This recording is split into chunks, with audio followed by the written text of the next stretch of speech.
But it's too late now. I remember you and me, and how careless we could be. Perusahaan motor KTM merupakan salah satu merek yang mempunyai ciri khas sebagai produsen kendaraan off-road. Namun mungkin belum banyak yang tahu kepanjangan dari merek asal Austria tersebut. Sebagai bagian dari negara di Eropa, industri otomotif Austria ini juga tidak mau kalah. Kisah KTM berangkat dari tahun 1934 ketika Johann Strankenvold membuat bengkel mobil di Mattighofen, Austria. KTM merupakan kependekan dari Kraftfahrzeug Strankenvold Mattighofen. Saat itu, pada masa Perang Dunia Kedua, bengkel milik Hans Strankenvold menjadi tempat untuk menyervis kendaraan perang. Namun setelah perang usai, kebutuhan servis kendaraan perang tentu berkurang signifikan. Kemudian terbersit dalam hati Hans Strankenvold untuk merakit motor buatan sendiri. Pada tahun 1951, Hans berhasil merakit sebuah motor dengan mesin rotak buatan Vistel dan Sachs yang dinamakan R100. Tapi motor ini baru dipasarkan pada tahun 1953. Dan di tahun tersebut, pengusaha Ernest Kronreif menjadi pemegang saham yang mengganti nama dan terdaftar sebagai Kronreif dan Strankenvold Mattighofen. Pada tahun 1954, motor Touris R125 diperkenalkan dan diikuti varian kedua, yaitu Grand Touris dan skuter Mirable. Pada tahun 1955, perusahaan KTM ini mengamankan gelar balap pertamanya di kejuaraan nasional Enduro Race 125cc. Dan pada tahun 1956, KTM tampil di International Six Day Trial, di mana Egon Darnauer memenangkan medali emas dengan mengendarai motor KTM ini.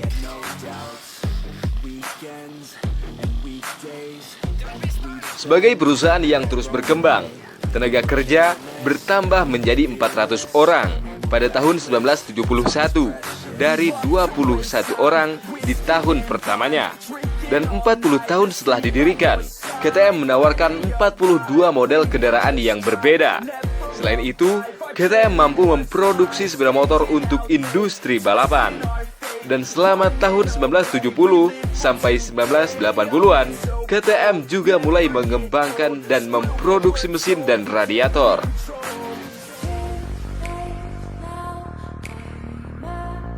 Pada tahun 1973, sepeda motor KTM 250 MX sangat populer di Eropa hingga akhir tahun 1980-an ketika orang Amerika John Fenton mulai mengimpor sepeda motor ini dengan nama Fenton.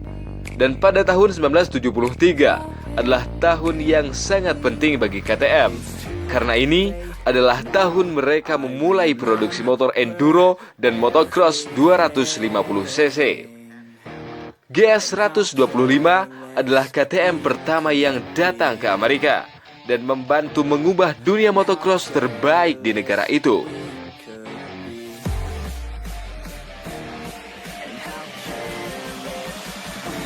Pada tahun 1978, KTM selalu dikenal dengan inovasi beberapa suku cadang terbaik mereka. Memproduksi sepeda motor trail 125cc 2 langkah berpendingin cairan pertama pada tahun 1981. Dan setelahnya KTM menindaklanjuti dengan mesin 4 tak berpendingin air yang dikembangkan pada tahun 1982. Dan KTM juga yang pertama menawarkan rem cakram depan dan belakang untuk motor off-road di tahun 1986.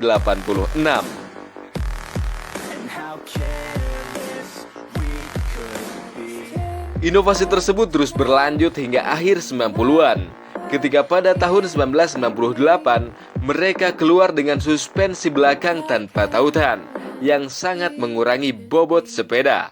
Namun karena banyak anggapan orang sistem itu sebagai suspensi yang keras, maka KTM kembali lagi dengan suspensi belakang bergaya linkage, serta tambahan mekanisme coupling hidrolik yang merupakan spesialisasi dari fitur canggih KTM yang dapat dihargai oleh pengendara manapun.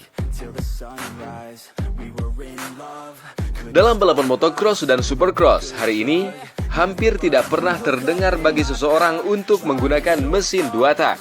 Perubahan aturan dan kelas FIM, Federation Internationale Motorcycle, serta undang-undang di tiap negara maupun federal telah menyebabkan hilangnya pasar 2 tak tersebut dengan cepat. Namun demikian, KTM adalah salah satunya pabrikan besar yang masih memproduksi sepeda motor trail 2 tak, dan mereka sedang berusaha membuatnya jauh lebih ramah lingkungan. Pada tahun 1950-an, banyak pabrikan sepeda motor adalah perusahaan perakitan dalam hal mesin, dan mereka beralih ke mesin dengan desain yang lebih teruji. Dari pabrikan mesin khusus seperti Vistel dan Sachs yang menghasilkan R100, sepeda pertamanya KTM, yang diproduksi di bawah lisensi oleh Rotax di kota Ganskirchen, Austria.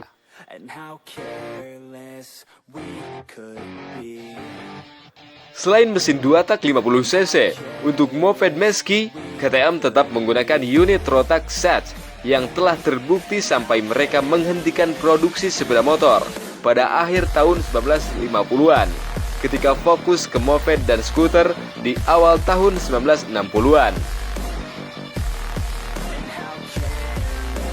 Perusahaan juga beralih ke solusi yang telah dicoba dan diuji untuk kendaraan generasi baru, sementara model domestik Austria dipasok dengan mesin fast.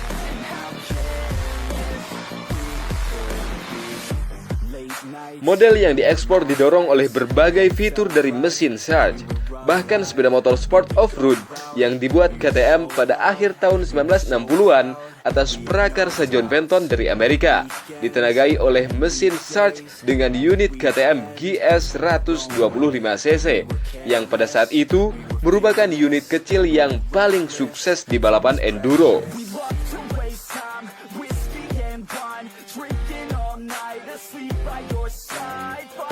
Selain itu, John Benton juga memicu pengembangan mesin sport KTM untuk bersaing di kelas 175cc. Benton memasang beberapa fitur mesin Sarge dan menghasilkan tenaga motornya sekitar 150cc. Tapi karena setiap sentimeter pada blok mesin penting, terutama pada mesin kecil, batas perpindahan torsi yang diizinkan belum tercapai. Dan mesin Benton Jack Viner 175 hanya dimaksudkan untuk menjadi solusi sementara, karena pabrikan mesin Vistel dan Sarge tidak memiliki mesin yang sesuai. Pabrikan KTM tidak memiliki pilihan lain selain membuat mesin mereka sendiri, agar motor yang dipasarkan di Amerika oleh John Benton tidak kalah dalam persaingan.